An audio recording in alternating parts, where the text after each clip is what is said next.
Okay, magandang gabi po mga kababayan. Okay? So, meron akong classmate sa Bible School at yung ibang manggagawa na di ko alam no kung offensive ang magkomento sa nangyayari sa bansa bilang isang ministro. Okay? So, hindi ko rin alam yon, no? Pero gaya ko ngayon, nagkokomento dahil yung bansa natin ay magulo. Dahil ang isang magkakampi ay magkaaway na ngayon. So, bilang isang manggagawa, ang dapat gawin ay panalangin ang nakaluklok. Okay? So, yun ang sabi ng Bible, ipanalangin ang mga namumuno. Okay? So, yun ang tanging magagawa natin. At yung mga Kristiyano na nakaupo dyan sa Kongreso o sa Senado o sa Malacanang, dapat maging ilaw. Dapat sila ay kapulutan ng aral o ng liwanag yung kanilang buhay para doon sa gumagawa ng korupsyon. Ang aking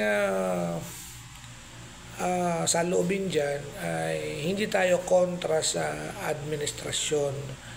Tayo dapat ay kontra sa korupsyon. Okay? So, kung tutusin, sabi nila, wala naman tayong dapat pakialam sa nangyayari sa bansa. Pero parang di tama. No? Parang di tama ang hindi makialam. Okay? Bilang isang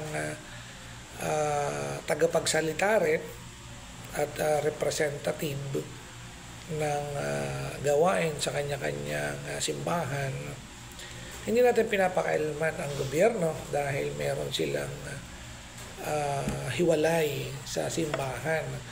Kaya nga ang tanging magagawa natin ay i-guide ang ating tao at ang community nating ginagalawan.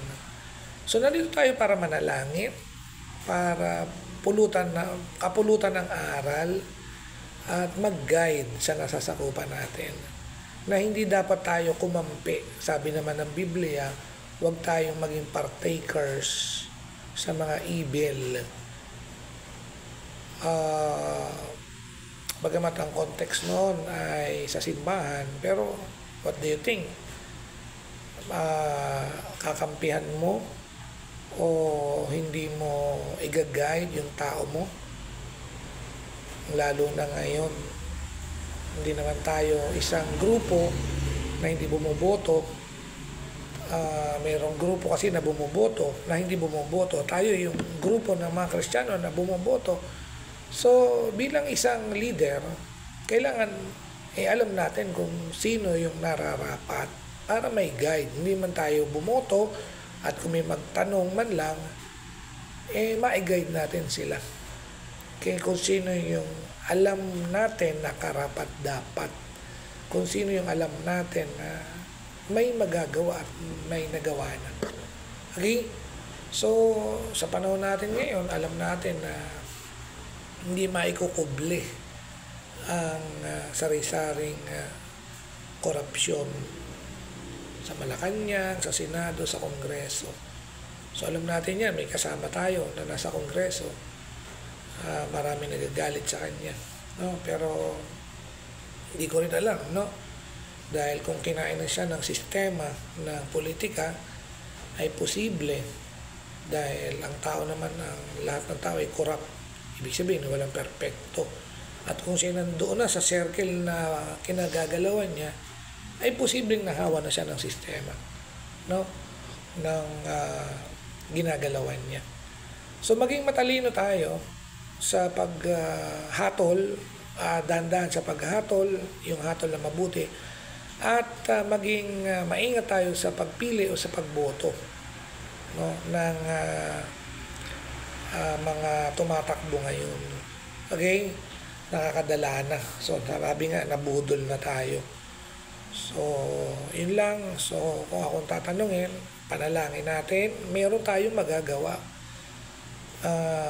Yun ang unang hakbang. Pangalawa, bilang isang leader, ay maglagay ng gabay o ng